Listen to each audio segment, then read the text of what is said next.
Hello बच्चों, हमारे last lecture में क्या देखा हमने। हमारे लास्ट लेक्चर में एक नया चैप्टर शुरू की थी। उसका नाम था, वो सर्कुलेशन का चैप्टर था। और हमने देखा है कि, एक मिनट, हमने देखा है कि ब्लड में क्या क्या होते हैं। ब्लड में फ्लूइड मैट्रिक्स होता है, उसके बाद प्लाज्मा होता है और फॉर्म्ड एलिमेंट होता है। और हमने प्लाज्मा के बारे में डिटेल से पढ़ा है। और आज हम पढ़ेंगे फॉर्म्ड एलिमेंट्स के बारे में। ये फॉर्म्ड एलिमेंट्स क्या है?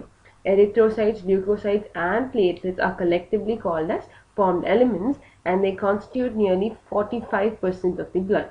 तो ये फॉर्म्ड एलिमेंट्स में तीन तरह के सेल्स होते हैं। वो है एरिथ्रोसाइट्स, ल्यूकोसाइट्स और प्लेटलेट्स। तो इन तीनों को कंबाइन करके फॉर्म्ड एलिमेंट्स कहा गया है। और इन सभी हमारे खून यानी हमारे ब्लड में रहता है, और इन सब लगभग 45% ऑफ द ब्लड को कॉन्स्टिट्यूट करते हैं।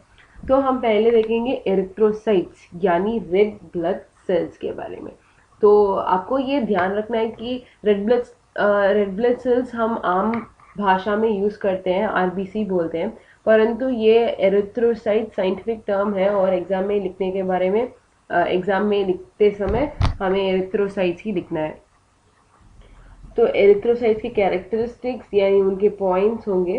It is the most abundant of all cells in the blood.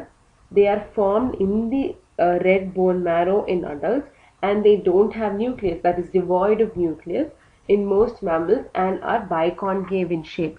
They have a red colored iron containing complex called as hemoglobin, hence the color and name of the cells. A healthy individual has about 12 to 16 grams of hemoglobin in every 100 ml of blood. तो ये erythrocytes abundant में रहते हैं हमारे blood में, यानी उनके count, उनके नंबर बहुत ज़्यादा होता है हमारे ब्लड में। और ये कहाँ फॉर्म होते हैं, कहाँ से अराइज होते हैं? ये फॉर्म होते हैं हमारे बोन मैरो से, रेड बोन मैरो से। यानी बोन मैरो मतलब हमारा बोन जो है उसका इंटीरियर, उसके अंदर सेंटर में जो सब्सटेंस होगा उसे बोन मैरो कहते हैं। और उस बोन मैरो से ही हमें ये एरिथ्रोसाइट्स यानी रेड ब्लड सेल्स फॉर्म होता है। हमारे रेड ब्लड सेल्स जो है ये, इसमें न्यूक्लियस नहीं होता, डिवॉइड ऑफ न्यूक्लियस, यानी न्यूक्लियस नहीं होता। और हमारे मैमल्स में जो है उसका शेप है बाइकॉन्केव शेप। ये शेप डिफरेंट डिफरेंट ऑर्गेनिजम्स में वेरी होता है, पर हमारे मैमल्स जो फाइलम है उन सभी में आरबीसी बाइकॉन्केव शेप रहता है।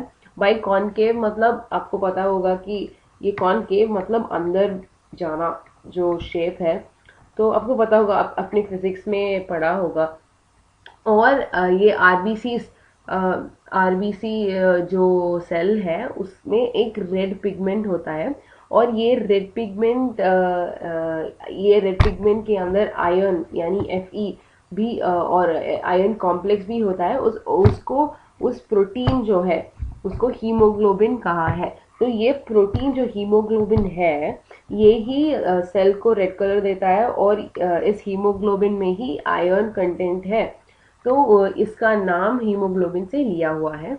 और हमारे हेल्दी इंडिविजुअल में जब हम 100 ml ऑफ ब्लड लेंगे तो 12 टू 16 ग्राम्स ऑफ हीमोग्लोबिन होगा एक हेल्दी इंडिविजुअल में। ये इससे कम हो तो ये हमारा हीमोग्लोबिन बहुत कम कहते हैं। और जब ये बहुत कम होगा तब हम बोलते हैं कि ये पेशेंट एनीमिक है, यानी उसमें हीमोग्लोबिन नहीं है, आयरन का शक्ति नहीं है। और हम दूसरे दूसरे खाना जो आयरन में रिच है उसको खाने के लिए बोलते हैं। These molecules play a significant role in transport of respiratory gases. RBCs have an average lifespan of 120 days, after which they are destroyed in the spleen, the graveyard of RBCs. तो जो हमारे रेड ब्लड सेल्स है, ये हमें iron content देता है, हम already पढ़ चुके हैं। और हमारे ब्लड फ्लो रेड कलर देता है। और उसके बिना हम रेस्पिरेटरी गैसेस जो है उसका ट्रांसपोर्टेशन भी बहुत डिफिकल्ट हो जाता है, क्योंकि हमारे रेड ब्लड सेल्स जो है वो ही हमारे ऑक्सीजन से बाइंड होके मेजॉरिटी ऑफ द ऑक्सीजन को ट्रांसपोर्ट करता है, और उसके बिना ऑक्सीजन का ट्रांसपोर्ट नहीं होगा और हमारा जीव नहीं होगा। तो कार्बन डाइऑक्साइड के लिए उतना ये प्रॉब्लम नहीं होगा कि परसेंटेज ऑफ कार्बन डाइऑक्साइड जो आरबीसी से मिलके ट्रांसपोर्ट होता है वो बहुत कम है, परंतु ऑक्सीजन जो है मेजॉरिटी आरबीसी से कंबाइन होके ही ट्रांसपोर्ट होता है। और आरबीसी का लाइफ स्पैन है लगभग 120 डेज। उसके बाद ये कहाँ डिस्ट्रॉय यानी मर जाता है। ये कहाँ डिस्ट्रॉय होता है? हमारे स्प्लीन में। स्प्लीन यानी स्प्लीन और एक ऑर्गन है हमारे स्टमक के आसपास। हमारे स्टमक जो है उसके पास जो एक ऑर्गन है उसे स्प्लीन कहते हैं, और ये स्प्लीन ब्लड के फिल्ट्रेशन में मदद करता है, और यहाँ आरबीसी का डिस्ट्रक्शन होता है, और इस स्प्लीन को हम ग्रेवयार्ड ऑफ आरबीसी भी कह सकते हैं। ये हमारे एमसीक्यूज में जो है वहाँ पूछ सकते हैं कि ये स्प्लीन क्या है, आरबीसी और स्प्लीन में कनेक्शन क्या है, ये सभी पूछ सकते हैं। तो स्प्लीन है आरबीसी का ग्रेवयार्ड, यानी आरबीसी वहां डिस्ट्रॉय होता है। तो सेकंड जो फॉर्म्ड एलिमेंट है वो है leukocytes. Leukocytes are also known as white blood cells as they are colorless due to the lack of hemoglobin. They are nucleated, relatively lesser in number, and leukocytes are generally short-lived. तो ये हमारा erythrocytes हुआ, हमारा red blood cells.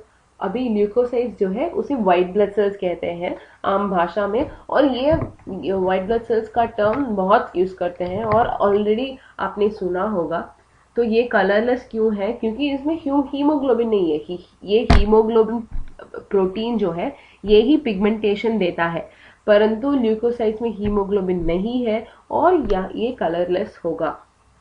और ये nucleated है, यानी एक एक सेल में एक एक न्यूक्लियस होगा, और इसका नंबर भी बहुत कम है जब हम आरबीसी यानी एरिथ्रोसाइट से कंपेयर करेंगे। तो ये इनका नंबर लगभग 6000 to 8000 in 1 millimetre cube of blood. तो ये हमारे ल्यूकोसाइट्स यानी हमारे व्हाइट ब्लड सेल्स जो है इनका लाइफ स्पैन भी बहुत छोटा है। हमने पढ़ा कि 120 डेज है, जो कि आरबीसी में और ल्यूकोसाइट्स में 120 डेज से भी कम होगा। तो ये ल्यूकोसाइट्स जो है इसे फर्दर क्लासिफाई किया है और ग्रैन्युलोसाइट्स और ए ग्रैन्युलोसाइट्स। तो ये ग्रैन्युलोसाइट्स में क्या क्या आता है? ग्रैन्युलोसाइट्स में आता है न्यूट्रोफिल्स, एसिनोफिल्स एंड बेसोफिल्स। हमारे ए ग्रैन्युलोसाइट्स में होगा लिम्फोसाइट्स और मोनोसाइट्स। तो आप इजीली आइडेंटिफाई कर सकते हो कि ये ग्रैन्युलोसाइट्स है, यानी ये ग्रैन्युलोसाइट्स नहीं है, क्योंकि ये ग्रैन्युलोसाइट्स में सब फिल्स जैसा एंड होता है, हमें न्यूट्रोफिल्स, एसिनोफिल्स और बेसोफिल्स। पर हमारे एक ग्रैन्युलोसाइट्स में जब हम लेंगे वहाँ साइट्स से अंत होता है, क्योंकि लिम्फोसाइट्स और मोनोसाइट्स। तो ये ग्रैन्युलोसाइट्स आपको पता होगा कि जब हमारे वो पर्टिकुलर फॉर्म्ड एलिमेंट के ऊपर ग्रैन्यूल्स जो है वो रफ जैसा दिखता है उसे ग्रैन्युलोसाइट्स कहते हैं, और एक ग्रैन्युलोसाइट्स ग्रैन्यूल्स नहीं होता है और ये रफ नहीं दिखता। ये आपके अंडरस्टैंडिंग के लिए है और हमारे क्वेश्चंस में ये दिया नहीं है। Neutrophils are the most abundant cells that constitute 60 to 65% of the total WBCs, and basophils are the least, that is 0.1 to 0.5 to 1% among them. Neutrophils and monocytes are phagocytic cells which destroy foreign organisms entering the body. Basophils secrete histamine, serotonin, heparin, etc. and are involved in inflammatory reactions. Eosinophils resist infections and are associated with allergic reactions. Lymphocytes are of two types, namely B and T forms. Both B and T forms are responsible in the immune responses of the body. तो इस slide में हमने functions देखा है granulocytes और ए granulocytes का। ये सभी थोड़ा वेग फंक्शन है, पर ये चलेगा आपके लिए। न्यूट्रोफिल्स जो है ये हमारे WBC में बहुत ज़्यादा है, यानी 60 to 65% कॉन्स्टिट्यूट होता है, और हमारे बेसोफिल्स जो है ये सबसे कम, यानी 0.1 to 0.5 to 1% होता है। न्यूट्रोफिल्स और मोनोसाइट्स, न्यूट्रोफिल्स एक ग्रैन्युलोसाइट्स है और मोनोसाइट जो है ए ग्रैन्युलोसाइट है। और ये दोनों ना, इनका फंक्शन सेम है, यानी फैगोसाइटिक सेल्स। फैगोसाइटिक यानी जो सेल्स हमारे फॉरेन ऑर्गेनिजम्स जो है, जब हमारे बॉडी में जो वो एंटर करेगा तब वो फेगोसाइटिक बनेगा, यानी उसको डिस्ट्रॉय करेगा, उस फॉरेन ऑर्गेनिजम्स को डिस्ट्रॉय करेगा। उस प्रोसेस में कई बार ये न्यूट्रोफिल्स और मोनोसाइट्स जो है वो खुद को डिस्ट्रॉय कर देगा, क्योंकि फॉरेन पार्टिकल जो है उसको डिस्ट्रॉय करते समय उसको भी डिस्ट्रॉय करेगा।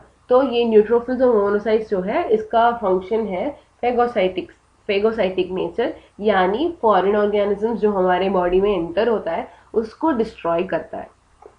नेक्स्ट है बेसोफिल।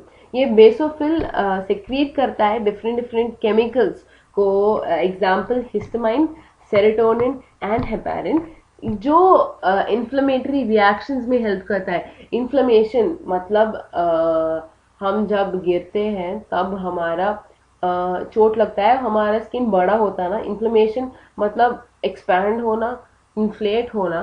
तो इस रिएक्शंस को काउंटर करने के लिए ये बेसोफिल्स जो है ये केमिकल सिक्रीट करता है ताकि इन्फ्लेमेशन रिड्यूस हो सके। यानी जब इन्फ्लेमेटरी रिएक्शन होगा उसके रेस्पॉन्स के लिए ये बेसोफिल्स हिस्टामाइन, सेरोटोनिन और हेपेरिन को रिलीज करता है। हमारा एसिनोफिल्स जो है ये 2 to 3% कॉन्स्टिट्यूट करता है हमारे WBC में, और ये एलर्जिक रिएक्शंस और इन्फेक्शंस से ये रिलेशन है इसका। तो ये एलर्जिक इन्फेक्शंस और रिएक्शंस में मदद करता है। हमारा लिम्फोसाइट्स जो है एक ग्रैन्युलोसाइट, ये 20 to 25% कॉन्स्टिट्यूट करता है हमारे ब्लड में, और इसका दो मेन टाइप्स होते हैं, वो है B type and the T type. तो इन दोनों हमारे इम्यून सिस्टम में मदद करते हैं, यानी इम्यून रिस्पॉन्सेस में मदद करते हैं। यानी जब हमारे फॉरेन पार्टिकल्स जो है वो हमारे बॉडी में एंटर करेगा तो उससे फाइट करेंगे और हमारे बॉडी को कुछ इन्फेक्शन से बचाएंगे। यानी ये हमारा इम्यून सिस्टम जो है उससे रिलेटेड है ये लिम्फोसाइट्स। तो ये स्लाइड बहुत ही इम्पोर्टेंट है। ये परसेंटेज कॉम्पोजिशन इतना इम्पोर्टेंट नहीं है, परंतु इनका फंक्शंस जो है ये बहुत इम्पोर्टेंट है। एग्जाम्पल क्वेश्चन में पूछ सकते हैं कि बेसोफिल्स का फंक्शन क्या है और लिम्फोसाइट्स का फंक्शन क्या है, ऐसे पूछ सकते हैं, और ये बहुत इंपॉर्टेंट हो जाएगा। तो ये है डायग्रामेटिक रिप्रेजेंटेशंस। तो ये हमारा रेड ब्लड सेल यानी आरबीसी हुआ, इसका पिगमेंटेशन जो है ये रेड कलर में है क्योंकि हीमोग्लोबिन प्रोटीन इसमें प्रेजेंट है, और इसका शेप है बाइकॉनकेव शेप। पर यहाँ नहीं देख सकते हैं क्योंकि ये 3D पिक्चर नहीं है, ये हमारा 2D पिक्चर है। और उसके बाद ये प्लेटलेट्स है, ये हम पढ़ेंगे, ये ऑलरेडी पढ़ चुके हैं ना, नहीं इसके बाद पढ़ेंगे प्लेटलेट्स। उसके बाद एसिनोफिल्स है, ये बेसोफिल, न्यूट्रोफिल, ये मोनोसाइट, ये टी लिम्फोसाइट और बी लिम्फोसाइट। इन तीनों ना आप देखेंगे तो ये dot dot dot dot dot dot है क्योंकि ये ग्रैन्युलोसाइट्स है। यानी मैंने ऑलरेडी बोला है कि ये अपीयरेंस में भी ग्रेनी जैसा दिखते हैं। तो ये है ग्रैन्युलोसाइट्स, और इन तीनों है एक ग्रैन्युलोसाइट्स, और क्योंकि ये फिल में एंड होता है ये हम ग्रैन्युलोसाइट्स कहते हैं, और ये साइट में अंत होता है तो उसे ए ग्रैन्युलोसाइट्स कहा गया है। तो ये हुआ हमारे ब्लड के सेकंड कॉम्पोजिशन जो है हमारे फॉर्म्ड एलिमेंट्स। इसके बाद हम तीसरा पढ़ेंगे, वो है प्लेटलेट्स, हमारे नेक्स्ट लेक्चर में।